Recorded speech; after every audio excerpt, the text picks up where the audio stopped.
Tim's Workshop out here in the mini shop. Going to continue on with this 1965 VW 40 horse motor, and today we're going to check out the electronics on it. See if the coil's any good, see if the generator's any good. Let's test this thing out and see what we got.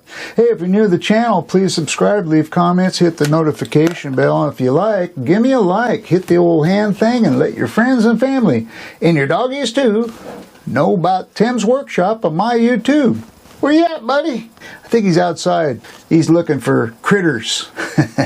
Let's get going on this. Got my tester for coils that I normally use on outboards, but it'll work for this too. It's just the reading's going to be a lot different.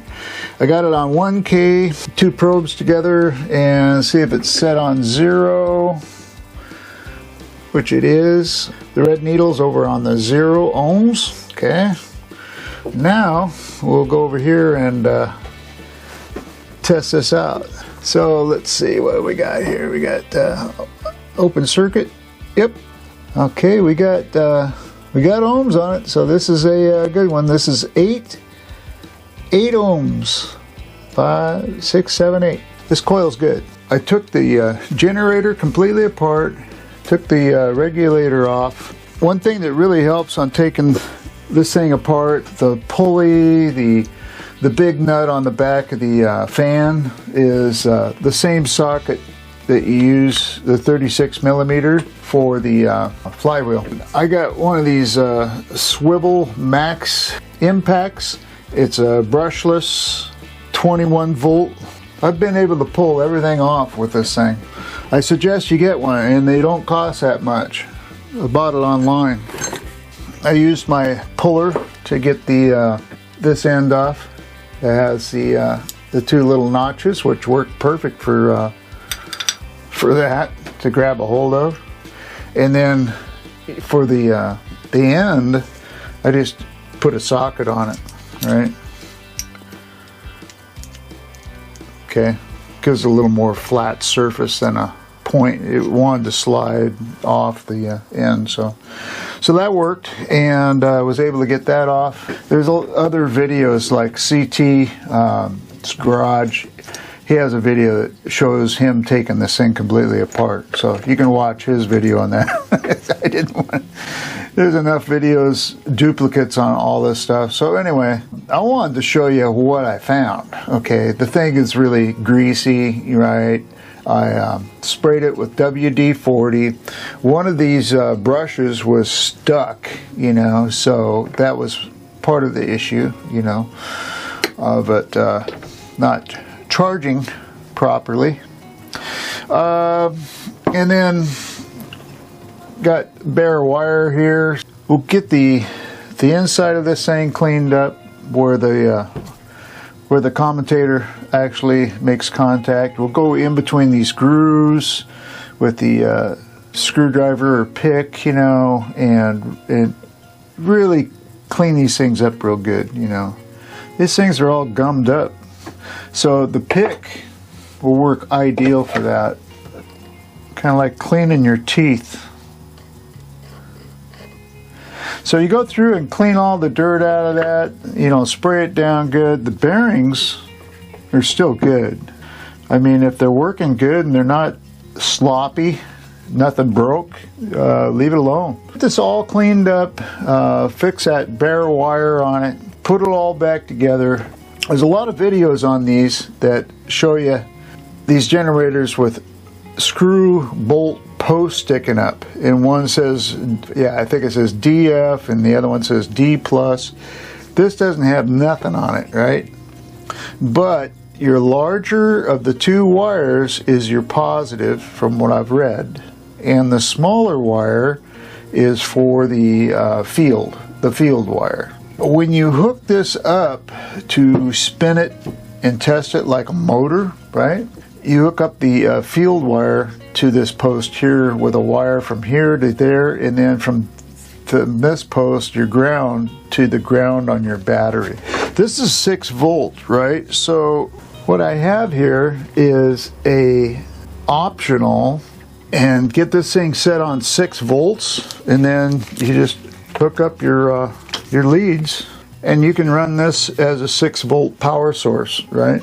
So you don't need a 6-volt battery. You can use your charger for it. The larger wire is your positive. You run that to your positive lead on your charger, then it'll churn. So if it churns clockwise, you're good, because that's the way it's supposed to churn.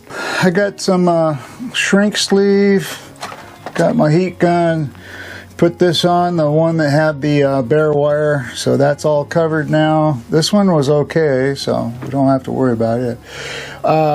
These over here, the ground connections, they were exposed too, so I put heat shrink on both sides. I unwound this that was soldered. I'm getting ready to solder it back up, and once it cools off, I'll tilt it down, put on shrink sleeve on it. All that's going to be fixed.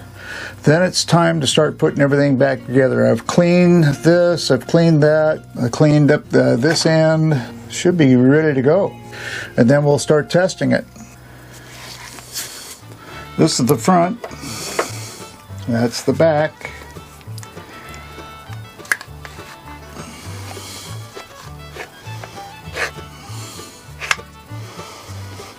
Okay, so we need to get this started in there.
But there's a notch here and there's a notch here. You got to get these lined up, and then you're in the right spot.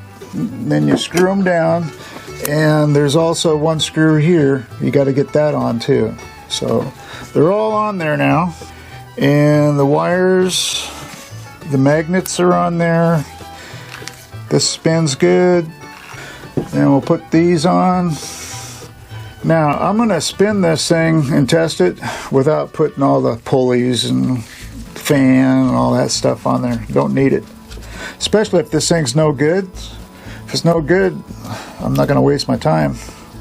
It's about all you can do as far as trying to repair these is clean them. You know, if there's a broken wire in there, in one of the windings that are little tiny wires you can't even see, you're done. The only way to fix that is somebody that tears it all apart and rewinds it, and that's too much work. Too much work. So now what we're going to do is we'll get this set up over here. Okay, get that set up like that. Get this one set up over here like that. Okay, and then we'll just need a nut here to spin it with the motor. We're going to hook up this guy. This is a 6-volt charger. So we'll make sure it's on 6 volt before we hook it up. There it is. We got it on 6 volts. So we're good to go there. Okay, ground to that. Okay. Okay, so let's try it. Okay, let's see if it spins. Well, I ain't getting nothing. That's on 6 volt. I don't really want to try 12 volt. Should spin with 6 volt. All right. Well, let's see if this thing works.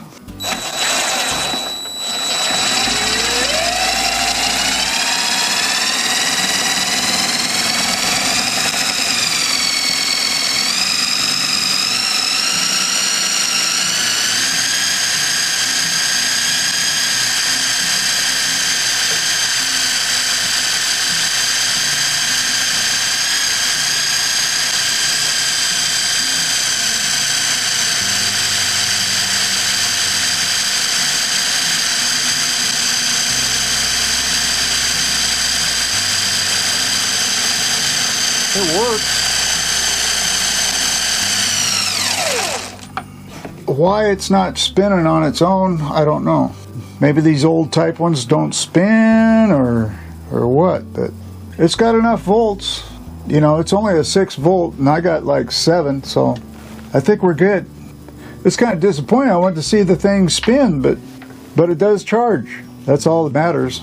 It's not being used as a motor anyway. It's being used as a generator, generating volts, and that was volts. So we're good.